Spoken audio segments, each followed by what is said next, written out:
In this video, we're going to go over how to succeed on the new New York State U.S. History Regents exam multiple choice section. This is the new framework exam. It's being released in June of 2022. This is going to be the first part of your exam where you'll have 28 stimulus-based multiple choice questions. On this part of the exam, there are going to be 28 questions worth 1 point each. Each question is based on a stimulus, which is a way for the regents to say that there's going to be some sort of document that your questions are going to be based on.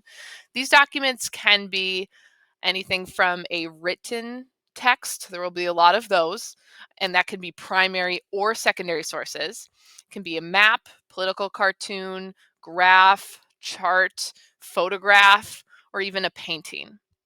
So this video focuses on this first part of your exam that will probably be worth about 50% of your grade for the exam. All of the questions are meant to be answered based on your knowledge of social studies and your interpretation of the document. So you need both of those skills and knowledge. So in order to do this, we're going to practice using a protocol. This comes from New Visions for Public Schools. This is their protocol. It's called the Page Annotation Protocol for Multiple Choice. So it's an acronym. The P is for prior knowledge, asking you to generate, what do I already know about this topic? The A is for ask. That's where you look at the questions. What is being asked by the questions? G is for gist. What's the gist of the document? What does the document say? And the E is for eliminate. What do you know is not the correct answer? So we're going to look at a sample student response, and then we're going to practice one together going through this page protocol. So let's say we have a student using this source with these two questions that are based on this source. You'll see it's a written source. It's relatively short. And again, you have two questions with 4 options each. So in this protocol, the first thing the student is going to do is think about their prior knowledge. What do they already know? In this situation, they'd want to think about the source information. That's where you should look first. The title of the document, if there is one, especially if it's a graph or maybe a cartoon, you want to see the title. And any words that jump out and are familiar to you. So in this example, the student took a careful look at this document. The first thing they looked at was the source. President Franklin D. Roosevelt, address to Congress, December 8th, 1941. And you'll see they wrote on the left side their P. So they saw the source, FDR. Okay, they knew that's the president during World War II and during the Great Depression, GD. So they annotated that over here. They saw the date, 1941, and they remembered, oh yeah, 1941, World War II had already started. So again, they haven't even read the questions yet. They haven't looked at everything, but they already jotted down quickly, what do I know about this topic? Their next step is A, ask. What's being asked by these questions? So again, the basic level. What is the question? What do I have to do? What do I need to think about as I'm looking at this document? So they skimmed down and they saw the first question is, what event is being described by President Franklin D. Roosevelt in the above 1941 address to Congress? So they circled event. Okay, they have to figure out what is this event. So they wrote the word what. What is this at the top? The second question, as a result of this event, the United States, so they wrote at the top for their A, their second thing is going to be to decide what's the result, what's the effect. So now they've narrowed down, I'm going to be asked what this event is and what the effect of the event is. G is for gist. The gist. What does this document say? This is where you look at the document, you read it. You take away what's the main idea. You should be annotating as you read for any key terms that jump out. And remember, it's the gist. You're not rewriting all of the details, just the basic 101 thing that you find in the document. So the student now is moving to the right side of their paper to put the gist. So here's the document.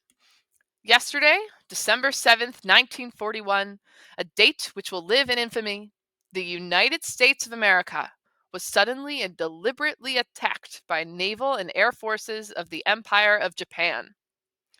So as they read, they circled United States of America, they circled air forces of the Empire of Japan. So they read that and they knew, oh, this is about the Pearl Harbor attack. And they wrote that on the right side of their margin. The last step for them is to look at those multiple choice options and to eliminate. What do you know is not the correct answer? So what answer choices can I eliminate? And what criteria can I use to eliminate answer choices? So this student now looks down at the actual options and they're deciding what is definitely not the answer. So the first question, what event is being described by the President Franklin D. Roosevelt in the above 1941 address to Congress? Number one, the passage of the Nuremberg laws in Nazi Germany. They cross that out immediately because they know that this quote has nothing to do with Germany. The Japanese attack on Pearl Harbor. That already seems to be part of the gist that we've written in the margins. So let's hold on to that. The dropping of the atomic bomb on the cities of Hiroshima and Nagasaki. The student knows, yeah, that happens later. That's actually going to happen at the end of the war. So it's not that one. Or 4, the beginning of World War II in Europe. They crossed that one off as well because they know that World War II had already started by this point. So that leaves us with 2, which is the correct answer. Moving on to the second question. As a result of this event, the United States, 1, implemented the Hawley-Smoot tariff. That student knows that it's unrelated. That was a tariff from the Great Depression. Even if you don't know that, you know that tariffs are a tax on trade. It has nothing to do with this. Number 2, entered World War II. Number 3, experienced an economic depression. Maybe you do or don't know when we've had a depression. So you know that FDR was the president during that time, so maybe you'll hold on to that one, maybe not. And number 4, signed the Treaty of Versailles. So this student remembers, no, that happened after World War I, so that can't possibly be it. So maybe they're left with these 2, but if they really go back to their prior knowledge, they go back to what's the source is about, it's saying that the United States got attacked by Japan. That seems far more likely to cause us to enter World War II than to go into a depression. So the answer to this question is 2. So again, as you look big picture at what this student did, they went through this strategy throughout the margins of their paper. You're probably going to have the stimulus alone on the paper with the 2 or 3 questions associated with it. So you can write all over this paper. So again, they put on the left their prior knowledge before they even read all the multiple choice options or read the whole source. They looked at their source and wrote down what they knew.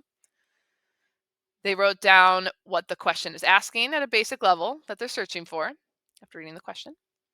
They read the source, they looked at it, and they wrote down the gist over here on the right. And then they dove into the question choices themselves and they started to eliminate what they knew couldn't be true. And then they got to their answer. So we're going to practice this together. I want you to be thinking about how you would approach this question if this was slapped in front of you. But I'm going to be doing a think aloud of how I would approach this. Okay, so we have 2 questions here. We're pretending we're on question 22 and 23 of the exam. So I can see that this is a written source with 2 questions attached to it. So the first thing I'm going to do is the P. So I'm going to write down any prior knowledge I have about this topic after I first look at the source. And I'm actually going to highlight while I read my source. Okay, source. Justice Frank Murphy, dissenting opinion, Korematsu v. United States, December 18th, 1944. Now, I do not know who Justice Frank Murphy is, but I'm not going to panic and say screw it and just guess on some multiple choice questions now because I don't know what this thing is. I can still dive in and see what I can figure out. If I know the word justice, that title is actually a Supreme Court justice, and I see something v something in italics, I know that this is a Supreme Court case, which means it's probably dealing with some sort of constitutional issue. If nothing else, I should be able to figure that out. I see that it is a dissenting opinion. Dissenting means going against. That's kind of important. Korematsu v. United States is the case, and it's 1944. Again, if I don't know anything at all, I still might at least be able to see that Korematsu is a Japanese last name. By seeing that, that might help prompt me to what this case is about. So I do know Korematsu v. United States. I know based on the year, I see the year over here, 1944, I know that this is World War II. And luckily, I do remember what Korematsu v. United States is. I know that that's a court case where the United States government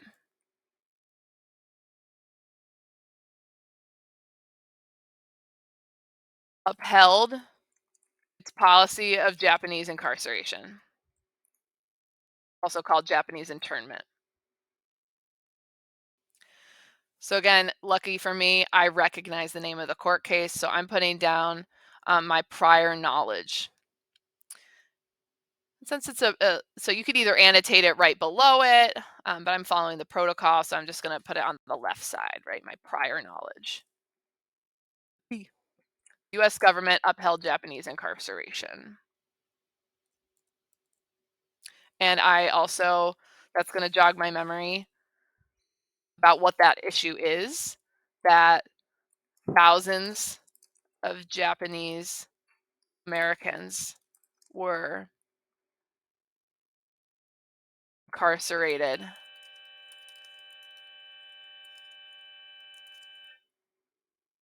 Were incarcerated during World War II for national security, supposedly. Okay.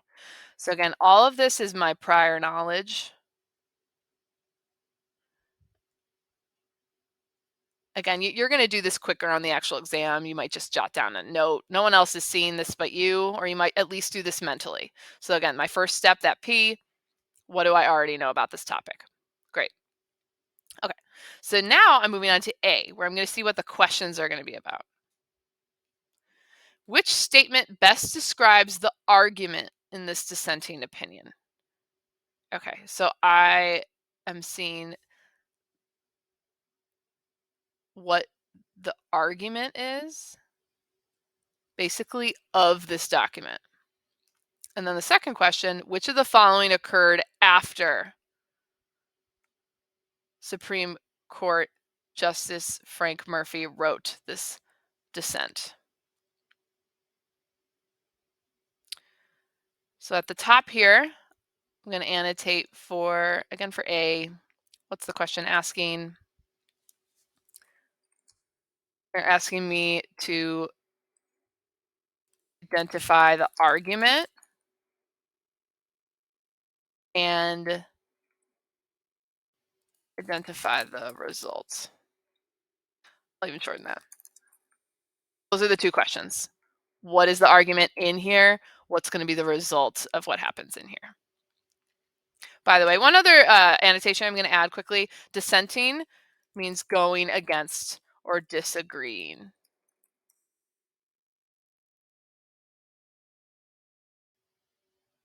If I see a really important word like that, I'm gonna write down what it means for myself. Okay.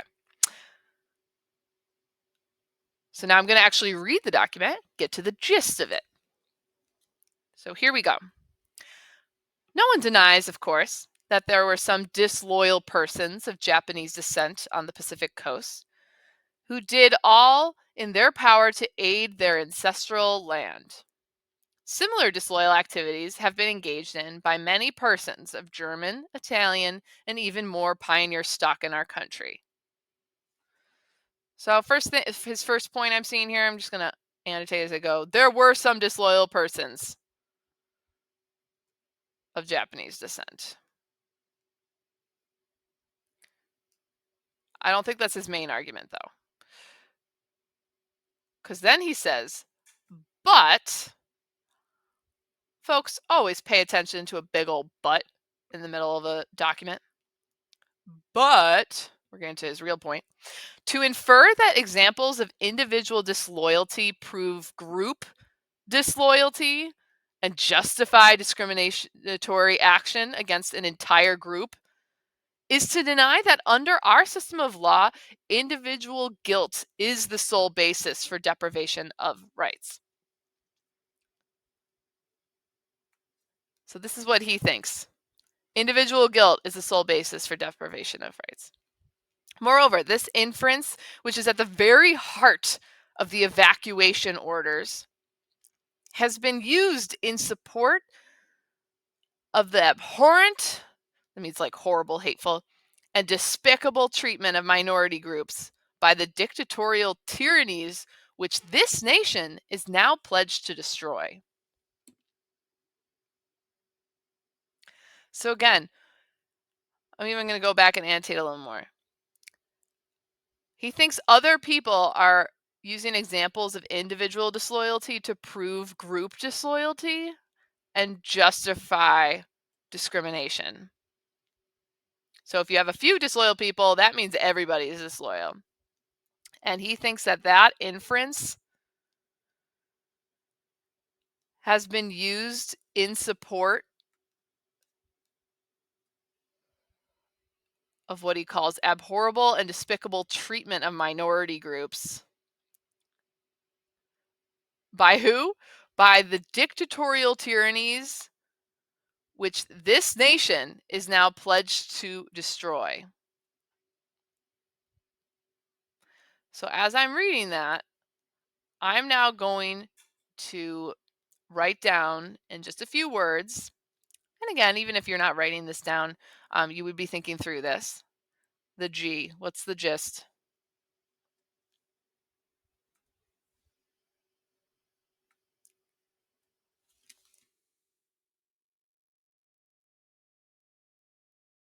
Again, this is Murphy's argument, the Supreme Court Justice.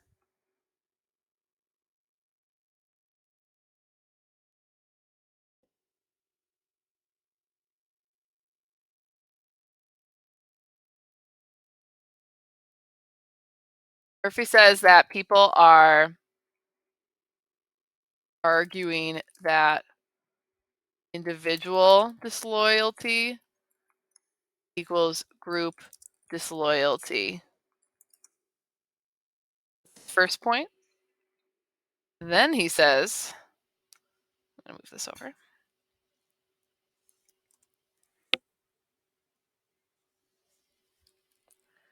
With our evacuation orders, he's referring to how we treat the Japanese.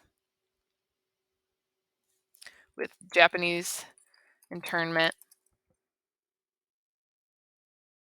we are mistreating minorities just like the dictators we are fighting. Again, I realize this is a long gist. You probably wouldn't write this entire thing down on your paper, but you should be thinking through the argument before you jump into the multiple choice options. Okay. So again, I've done my P, I've done my A, I've done my G. Last thing, eliminate. At this point, it should be a lot easier. Which statement best describes the argument in this dissenting opinion? So since I've taken the time to do my gist, my G, this should be relatively easy. German and Italian Americans should be evacuated as well, since their countries of origin were also enemies during World War II. Now, if I had not carefully read this and I saw the mention of Germany and Italy, and I just see it down here, a foolish student would assume that's the right answer. It's not, right? He doesn't talk at all about them being how they should be put away. We know that's not the argument. So we're going to eliminate that one. Does he say that depriving a group of people of their rights on the basis of an individual's action is legal under the American system of law? Nope. He disagrees with that. So I know it's not that. Does he say even dictatorial tyrannies respect groups' rights? Nope. So I know we have to get to our last one. By discriminating against minority groups, the U.S. is similar to its enemies in World War II. Yes. It's number 4. Again, remember, Korematsu versus United States, they decide that Japanese incarceration is legal, but he is disagreeing with that decision. He's dissenting. So we know that he's going to criticize Japanese incarceration. And finally, looking at our last question, which of the following occurred after Supreme Court Justice Frank Murphy wrote this dissent? Mr. Korematsu was allowed to go free. Sadly, I know that ain't it because Korematsu lost this court case. Japanese incarceration was upheld as legal. Mr. Korematsu was required to remain in a relocation camp. That could possibly be true. Let's leave it. Mr. Korematsu was executed for his crimes. Maybe you're not sure what happens to him, so we can leave that blank. You know he lost. And finally, Mr. Korematsu was convicted of espionage. Espionage is a fancy word for spying. No, that does not happen. So at the very most obvious level, I've eliminated 2. Thankfully, I'll tell you, they do not execute him. That would be really extreme. That would be very problematic. No, he simply is required to remain in a relocation camp. So we kind of talked through that, but again, that's that last part of your step. We just eliminated these. And you might even write down notes for yourself of why we would eliminate all of those. Okay. All right. So in conclusion, using this page protocol is going to help you be really successful. However, you do need to utilize your time well. You don't have time to take this much on any set of questions.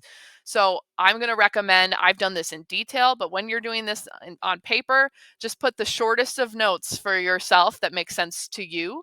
Some of this you can do in your head. Just go through each step. So to review, first thing you should do is look at your source and think through your prior knowledge. What do you already know about the topic, the person, or the year?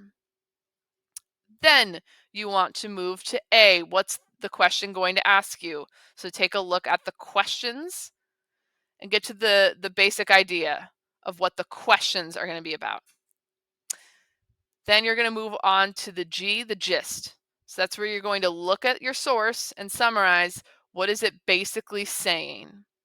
If it's a graph or chart, what is this basically showing you? Like a trend, or a cartoon, what's its basic joke or argument or criticism? That's the gist. And then finally, you're going to look at your question options, your multiple choice, and you're going to go through and you're going to eliminate the ones that are definitely wrong. And hopefully you will find your correct answers. Good luck on your exam.